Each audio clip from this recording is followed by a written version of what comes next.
Hey, good evening and welcome to season 3 of Living Out Loud Live.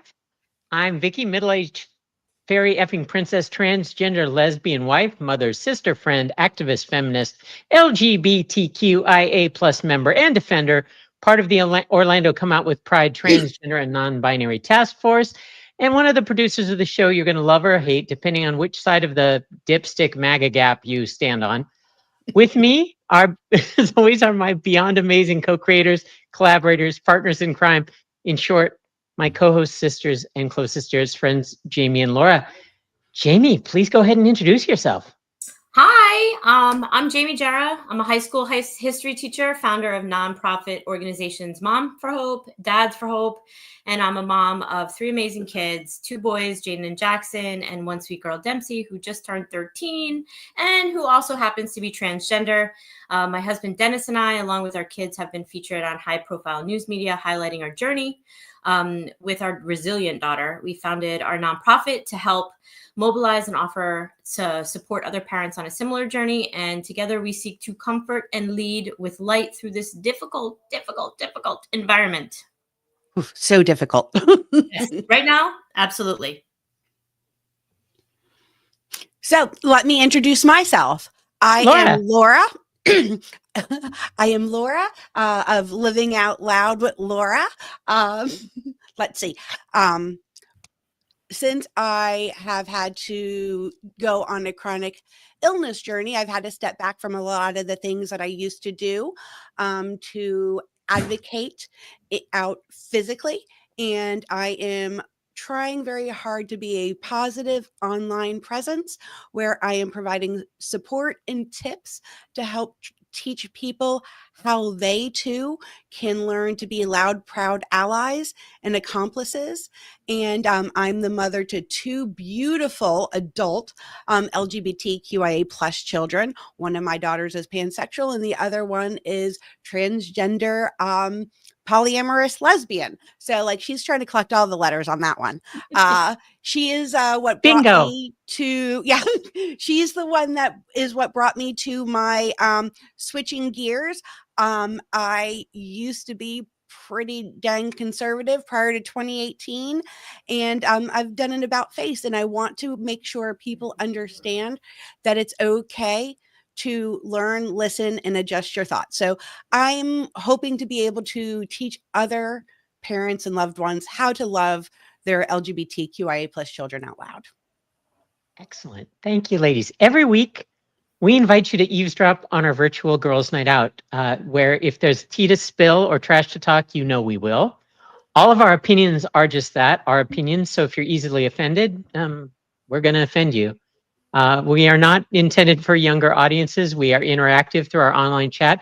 And sometimes we do invite friends into the studio. Definitely not all the time. We are chatty sisters with a lot to say. So, but if you do comment, please include your name because we don't, it doesn't always come through to the system that we use to do the show. So that's a little weird. Anyways, with all that, I think it's time we get going. I am here to hear your song, to share the joys and the defeats, 'cause that's what sisters do. That's just who we are. Around the table, we boom. So it's been a few weeks again, and it's my fault this time. I apologize.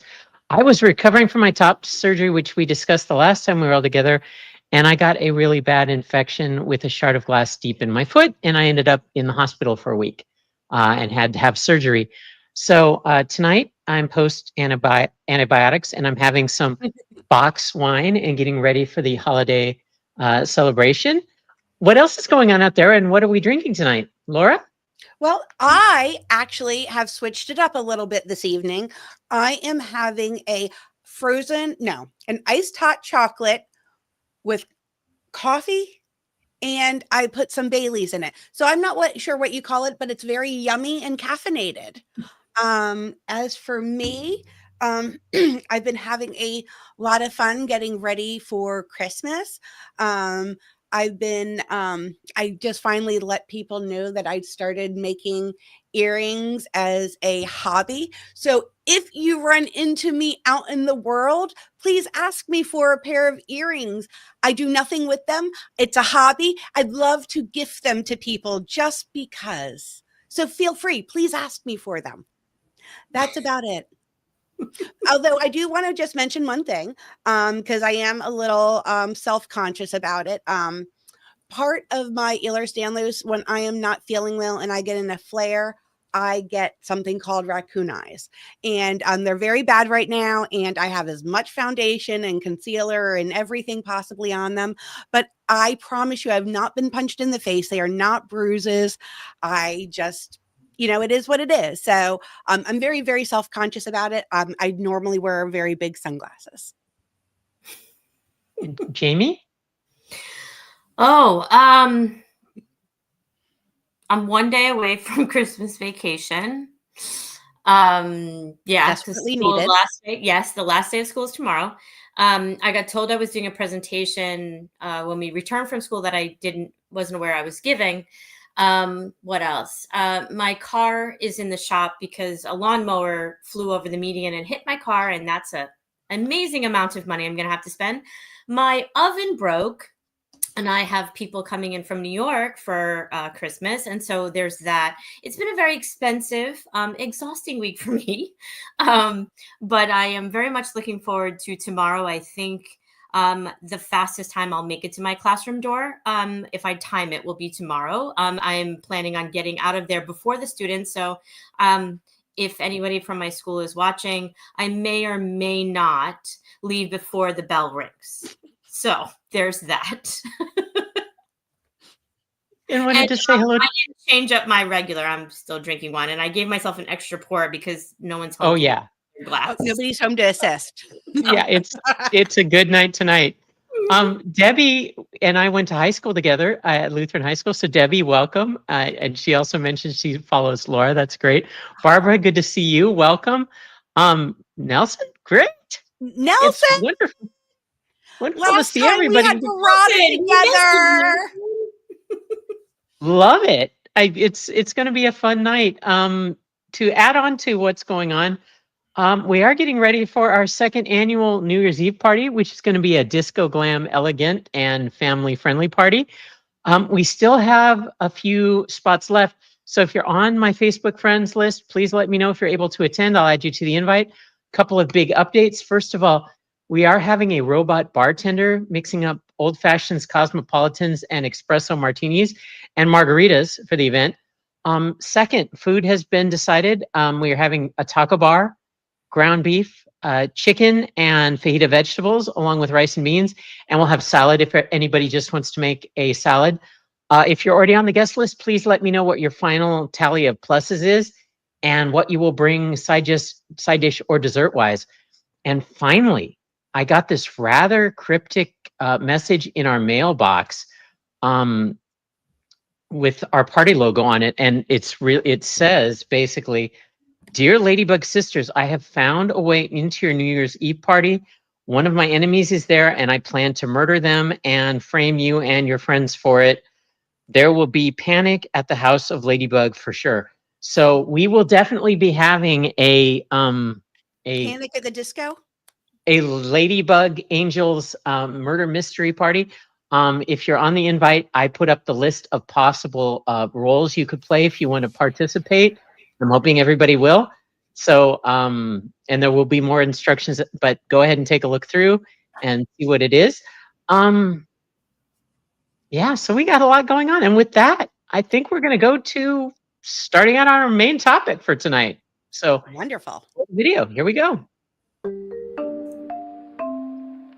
Allies and accomplices play a vital role in the fight for equality and justice for the transgender and broader LGBTQIA+ community.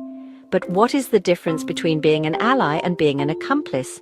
And why is action, especially from cisgender accomplices, so urgently needed right now?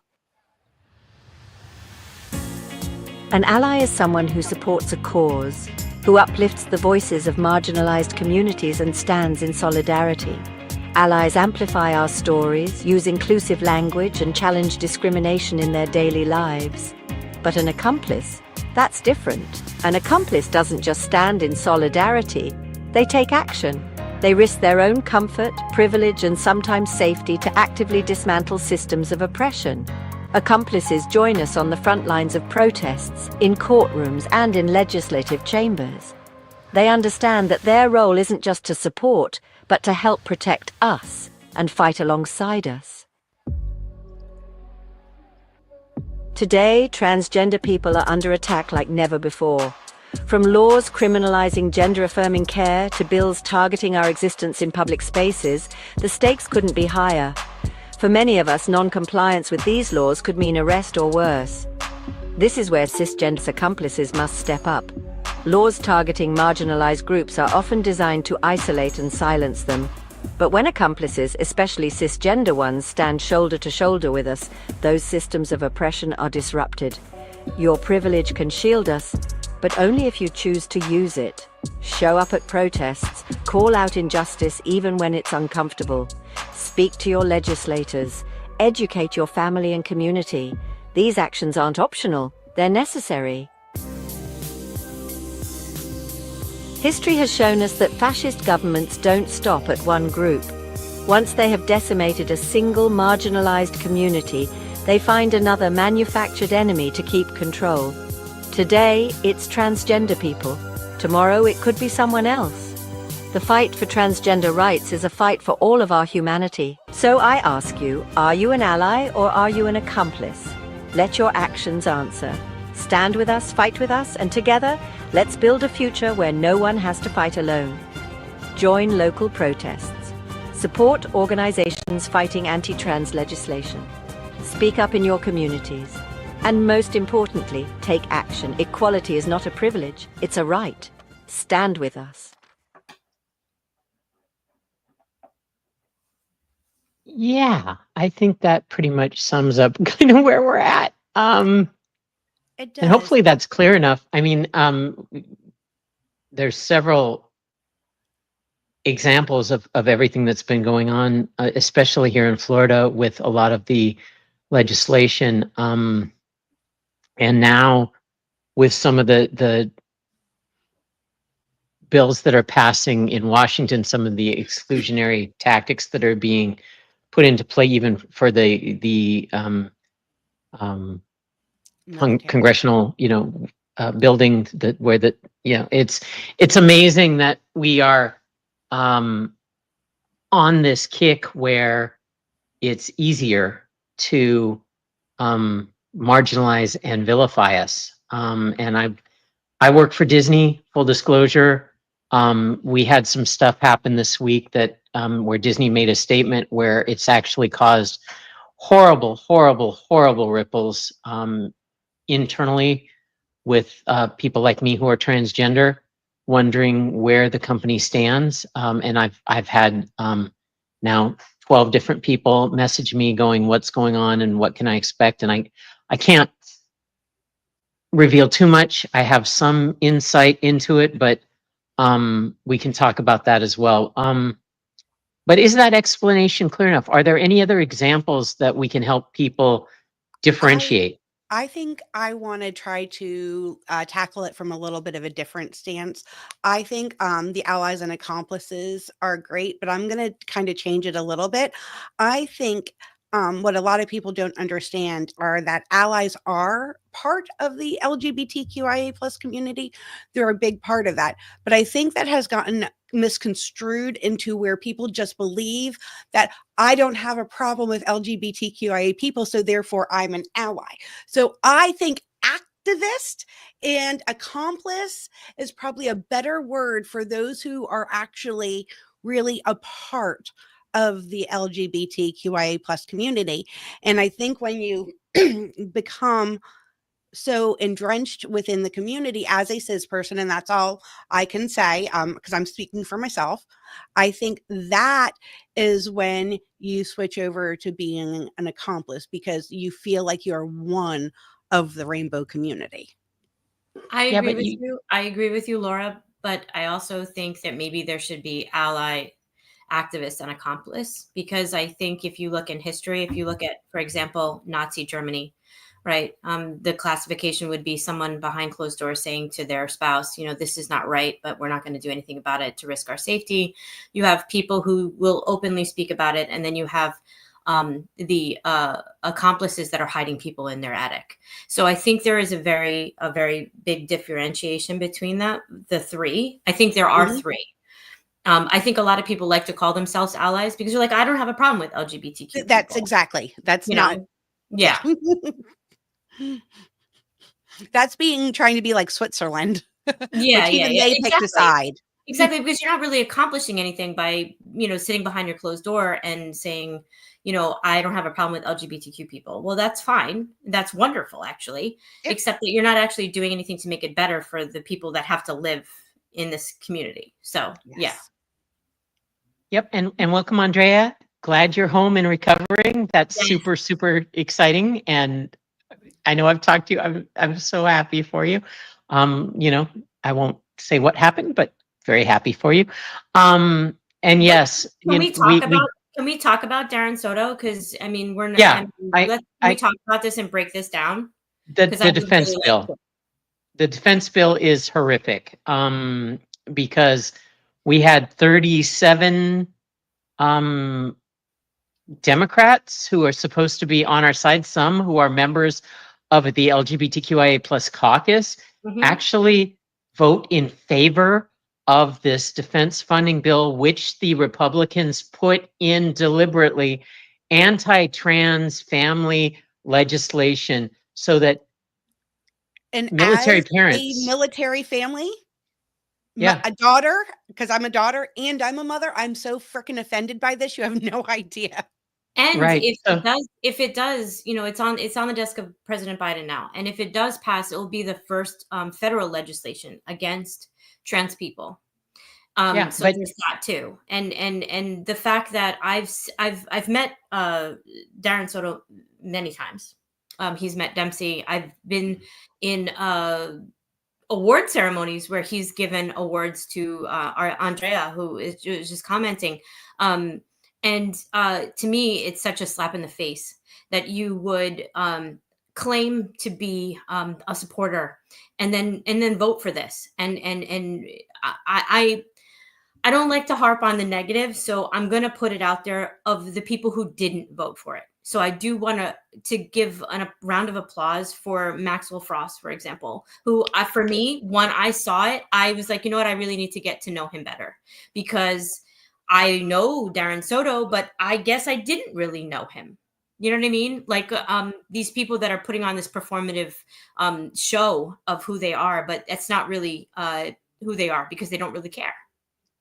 Yeah, and the worst part about it was going to pass anyways. It was literally going to pass anyways. We didn't have the numbers to stop it. Yep. But the fact is that they so quickly wanted to show that they weren't part of the transgender woke, you know, that now the Republicans have so dehumanized and villainized us that people believe that literally, you know, we're in restrooms waiting to pounce on women and children, that we're doing transgender surgeries in school. And Jaime, God bless you for all the surgeries that you're doing on a weekly basis.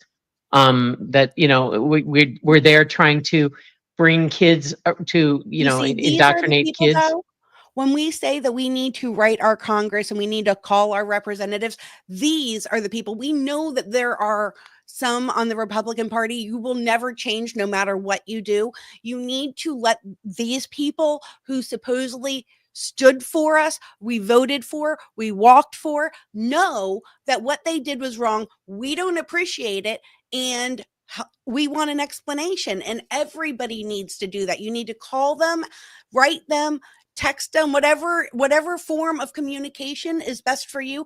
That is an accomplice action we need right now. Absolutely. And I for me, everything is always historical, because that's how I think. Yes. And I love that. We're looking at this period of time where you're having trans people be villainized, and you're having all of these lies, these fabrications, these outright things that we know are absolutely wrong. But if you compare it, I'm going to keep going back to Nazi Germany because I can't not do it. They were spreading propaganda that Jewish people were drinking children's blood. And that was a real thing. And people believed it. People believed it. Well, not to And mention, so they were hiding their children away. Just like they're, trans people are going to attack people in the bathroom. No, we're just trying to go to the bathroom. Jamie, Yep. if I'm understanding also, I believe in Nazi Germany, they had a lot of research about the LGBTQIA plus community, specifically trans people, that even at that time, so even back then, they decided to try to whack it again. Yeah. Yeah, the first book burning was not, the first target was not the Jewish community. The first target was the LGBTQIA plus community, and particularly transgender. There were over 200 clubs in Berlin that were dedicated to LGBTQIA. There was a huge research library that the Hitler Youth, before Hitler became chancellor and eventually Führer, chancellor to Führer, president to dictating king asshole. Before that happened, the first books that they were burning were the research on gay, lesbian, and transgender people. That there was a huge, because it was so free in Berlin at the time, and they again did the exact same thing. It was a threat to children. It was a threat to we were going to bring down the way of life of Germany. It was villainizing us as a gateway drug. And then when they realized there weren't that many of us to attack, that's when they went after the Jewish people, because they had money, and Hitler wanted to be able to take everything that they had easily, throw them in concentration camps, confiscate everything that they had. Whereas, transgender people were just, or LGBTQI plus people, there weren't that many of us, and there still aren't. Even the most, the largest percentage right now says we're less, still around 1% of the population. That's amazing that, they're saying that we are indoctrinating, that we are growing, that this is a fad, that this is, and yet we're not. No. And I saw a meme the other day that actually spoke to me about that. And it was like, well, there's never been transgender people. Why am I just hearing about them? Like, well, you probably didn't hear about Antarctica since before 1820, but it's always been there. So, I mean, I think that that is very much true. And I think that I think what we just saw in that bumper really speaks to me about, there will always be, when they annihilate one group, they will move on to another group. And who is the next group going to be? I mean, we already know what groups are on the chopping block, right? And I was actually going to ask you that, because if it's going to repeat itself, if there's only 1%, they're going to have to go over to somebody bigger. So well, who do you think? You can see in who they're trying to affect. So you can see people of color, and you can break it down into different groups. But, Black folks, you talk about, Hispanic folks, they're also on the chopping block. They've been on the chopping block. It's no secret there. And so they're just taking, the trans community is easy to target, one, because people don't understand, period. And then you can kind of make it sound so bad, like these people are so way beyond the norm, right? It's a little harder to try to humanize your neighbor, right? Yeah. Most people don't know a trans person. Let's be honest. 1% of the population, we're talking millions and millions of people in this country. I'm lucky enough to know many, but most people don't know any. And so, or they don't think they know any, or someone's hiding in the closet and is not out, and can't be. So, I don't know. It's kind of like a gambling game on who they're going to attack next, but they will, and they do. And historically, that is always what they've done. And it is, you know, that story that they come for me, and I well, but it's not me, but I don't have anybody left to protect me because everybody's gone and they've taken everyone away. And so Right. what I think people need to understand in part of being more than an ally, and maybe not an accomplice, but maybe an activist, is that all of us are at jeopardy. All of our humanity, everything we are as people is up for grabs right now. And I don't know. Me personally, along with you ladies, I'd like to be on the right side of history. And doesn't mean I need to be in a book, because I don't care about that. But I just want people to be good. I believe people can be good. I need to be able to look my grandchildren in the eyes and tell them what I did to try to actually stand up for the values that I believe in, which is one nation under all. I don't even believe the God part, but I believe that we're all supposed to be treated with justice for all, you know, like, and we're supposed to, and you know what? And somebody wrote this in the Constitution. One of them says that the pursuit of happiness, right? Mhm. Isn't that embedded in the Constitution? Yes, it is. It well, is. if Vicki is happy, if Andre is happy, if Dempsey's happy, if my Ruth is happy, then isn't that embedded in their rights then, that they have the pursuit to be happy? And if that makes them happy and it is not illy affecting anyone in any sort of way, then isn't it going against their rights? Like, I just don't understand how that doesn't work for everybody. Yeah, and rights aside, I'm gonna share this really quickly, if I can, if it will work, Mhm. because it's slow, of course. So where I work, Disney had a major announcement. The company announced they were the first Pixar long form for Disney Plus is a 8-episode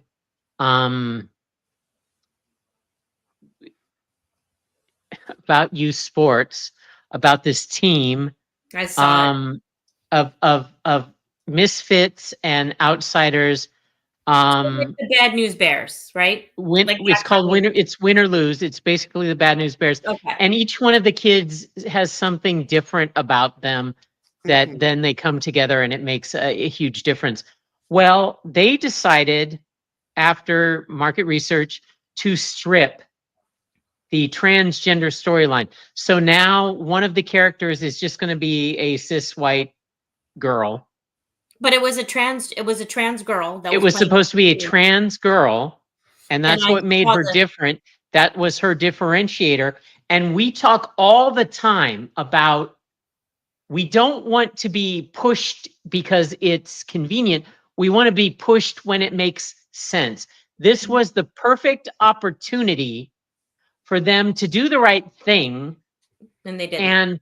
and push a narration where somebody was struggling and it was different and somebody needed to be themselves and was fighting against Representation that. matters. Mhm. Right. Representation matters. But they cut But it. because of the change in direction after the election, and they can say what they want, it's bullshit. Because of the $200 million in anti-trans messaging that the fucking Republicans used to spin everything. There was an anti-abortion bill in Ohio, I believe, that they were trying to put billboards on saying stop transgender surgeries in school. It had nothing to fucking do with trans rights. Sorry. But they still were using that messaging to try and change that bill.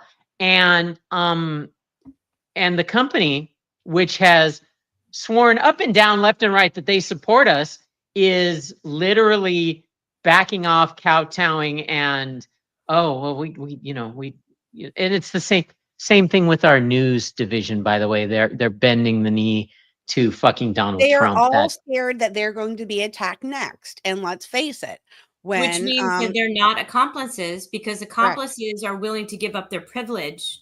Exactly. And use their privilege. Exactly. a lot of people, I still say this. I know that one of the hard things that I had to understand when I unkarened myself was that privilege is not a bad word. Everybody does have privilege. It doesn't mean that it's the people living in the $1 million homes that have privilege. Everybody does have a little bit of privilege in different ways. So, but you have to be willing to take your privilege and use it for good, not for bad. You have to be willing, like you said, to put it on the line, like stand there. During the Black Lives Matter protest way back, that's not even that long ago, but in Oregon, the moms were out there standing in solidarity. And I just remember thinking I would be one of those moms now. Now, before I wouldn't have, I would have sat my happy ass inside my house. But now I would have been out there trying to protect the kids like that. They have every right to do that. And now they're even trying to stop any type of, what I think striking. I think we lost Vicki. Yes, we lost Vicki. But what I think upsets me more is with Disney, is that Disney has taken stands before, massive ones, like against DeSantis, and they have done it before. And the fact that they are cowering on this and they cut that storyline, it cuts deep. It hurts. It cuts very deep. It does. Yeah, cuts very, very deep. It's not. It's and not. The fact that Disney itself has a trans family member. Yeah, one of the grandchildren. Yep. Yeah, and that just makes me wonder, like, did they get their sign off on it? Did they say, "Hey, is it okay for us to do this? Is your wallet more important than I don't know. your identity?" Let's look at Elon Musk. Elon Musk has a trans kid. I know, he's horrible. And his mother going on TV saying, even if you can't afford to have children, have them anyway. Hold on. I just thought the Republicans were screaming, don't have children if you can't afford them. They need to get their storyline straight. Yeah, well, they're not always consistent. They just kind of do, I can't believe we lost Vicki. Folks, for all of you out there, we lost Vicki. She's our producer. She's usually our nod to like go to the next segment. And so now it's just Laura and I, and we're kind of like ad-libbing this right now. And we'll do our best. Yes. We're fun and entertaining. How are you doing on your drink? I'm doing good. I'm pretty good. God, sorry about that. My computer totally locked up. I guess it was all my profanity. Well, John just commented that Disney came for you. Yeah, no, fuck them. Yeah, no. I have had so many people reach out and ask, why, and what does this signal? And what it does signal is that Disney is going to try and fly under the radar. Disney is going to not try to ruffle feathers. Disney is going to back down when they're pushed. Because which upsets me. We would just talk when you were on break. I mean, they didn't back down with DeSantis. So it upsets me that they're picking and choosing what they're going to fight for. I think they changed leaders in that period of time. And I think, a matter of fact, that's how that one guy got ousted. Yes. I think it has a lot to do with the presidency. I think 100%. When we go from state run to federal, I think a lot of people are scared. It's not changing my view, and it's not changing anything I'm going to do. I think you're seeing a lot of companies, even ones that have traditionally been supportive, that are just now like, oh, we're not going to do that now. We're not going to sell Pride merchandise anymore. They're scared to death of the ramifications that come by standing up for their principles, because let's face it, they're trying to take away FDIC. So they're literally trying to say, we're not going to insure the money that you're giving us, that we're investing. So if we lose your money, oh fucking shit, that's your problem. It's funny because I was It's just a family thing, the history we